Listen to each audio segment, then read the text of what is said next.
Welcome to Protect Your Money with FSCS, the podcast from the Financial Services Compensation Scheme. Today we've got a mini pod for you, a special bite-sized episode where we talk through a particular topic to explain it all simply.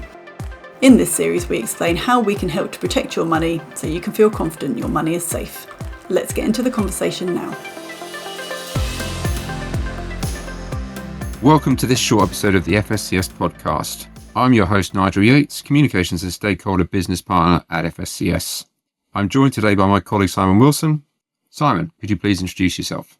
Thanks, Nigel. Hi, everyone. I'm Simon Wilson, and I'm the Head of Resolution at FSCS, and I've worked at FSCS for just over 8 years. My role and that of my team is to ensure that FSCS can respond effectively and protect customers when an authorised firm fails across any of our protection areas. Thanks, Simon. So today we're talking about the stages before people are potentially able to make a claim to FSCS. This is what goes on behind the scenes at FSCS and other organisations as well before a firm is declared in default. And we talked about what FSCS means by in default in our episode 12 mini podcast that Simon, you were also a guest on. So everyone, please feel free to go back and listen to that one again as a reminder. The in default term is a specific rule-based test used to describe a firm which has essentially gone bust or become insolvent. And what that really means is it cannot pay claims which are made against it. Right, with that clarification in place, let's get back to the stages that go on behind the scenes before that. This includes investigation work undertaken by FSCS to satisfy itself of two things. Firstly, that there are protected claims against the firm, and secondly, that the firm is unable to or unlikely to be able to meet liabilities it owes customers as a result of a protected claim. There are specific rules which set out the requirements that need to be met before we can pay compensation. These rules are set for us to follow by the regulators. And Nigel, there's another important point to note about these investigations. Yeah, absolutely. It's important to highlight that investigations do not always result in us determining that there are in fact any valid claims. For example, in the last financial year, we declared 64 firms in default. However, in the background, we also completed a total of 432 investigations into firms to establish their solvency status and to confirm whether any of their former customers would have claims for compensation. Right, that's enough from me. Simon, let's get into this a little bit more from your perspective. Thanks, Nigel. So I guess from my side, I'd point out that beneath the headline claim numbers and amounts of compensation paid, there's a lot of claim-related activity that takes place, which may not be seen by stakeholders, levy payers, industry colleagues, and even our customers. Prepare is a core part of the FSCS strategy. It's all about ensuring we protect customers in the event of firm failures to maintain public confidence and, of course, financial stability.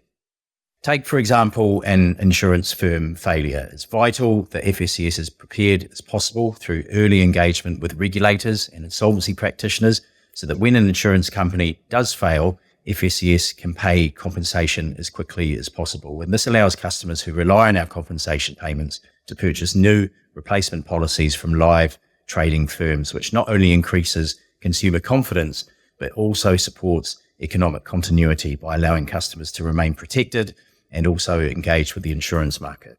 Thanks, Simon. That's a really useful example.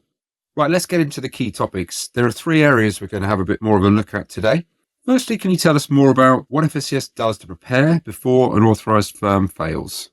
Yeah, sure. So FSCS is always scanning the horizon for potential firm failures, so it can be as prepared as possible to protect customers and also respond operationally if needed. We work very closely with other members of the regulatory family, sharing information and intelligence on firms which are at heightened risk of insolvency. And this includes working with the Financial Conduct Authority, the Prudential Regulation Authority, the Financial Ombudsman Service, and also the wider industry so we can monitor trends and developments. Thanks, Simon. That all makes sense. Secondly, can we think about complex cases? Can you talk more around that?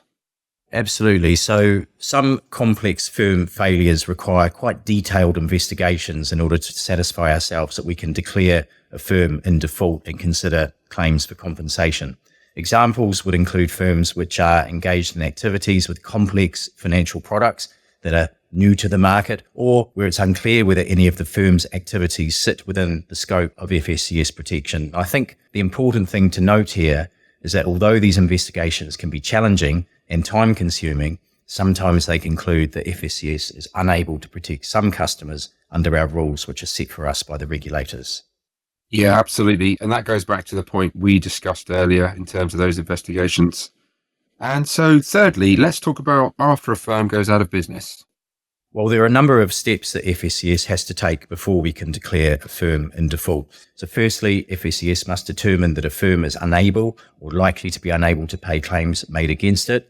And then we need to be satisfied that there is at least one protected claim against that firm. And can you tell us a bit more about the mix of claims feeding into these three key areas? We mentioned complex claims earlier. Sure. The mix of claims that FSCS receives has changed significantly in the last 4 or 5 years. And overall, there is now a much lower proportion of claims which are more straightforward to process relating to regulated activities carried out by firms. These more straightforward claims are, for example, claims concerning activities and financial products, which are ones that we have an existing and high level of understanding and knowledge about.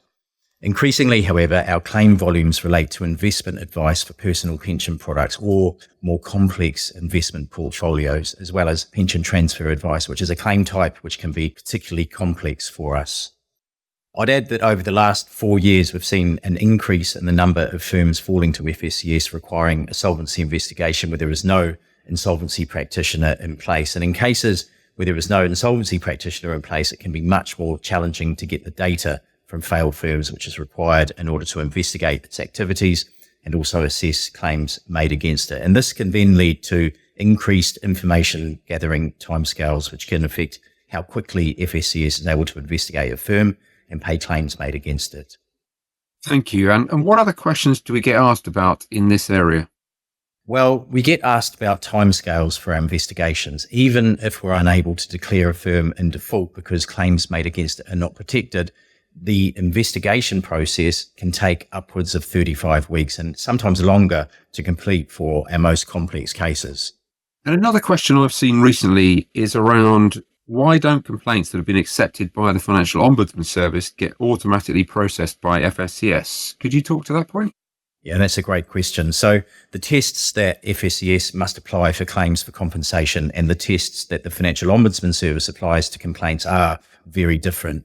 The Financial Ombudsman Service decides complaints by reference to what is fair and reasonable in all circumstances of the complaint, whereas FSCS claims must pass a legal test in respect of a civil liability owed by the firm to the customer. And this means that it's possible that a complaint which is upheld by the Financial Ombudsman Service may not necessarily be a claim which can be upheld by FSCS because it doesn't fall within our rules. And I think it's worth adding that though FSCS does consider information and evidence received from the Financial Ombudsman Service as a part of our decision-making process, it wouldn't be appropriate for FSCS to simply follow a Financial Ombudsman Service determination without conducting our own investigation because of the differing rules we operate under.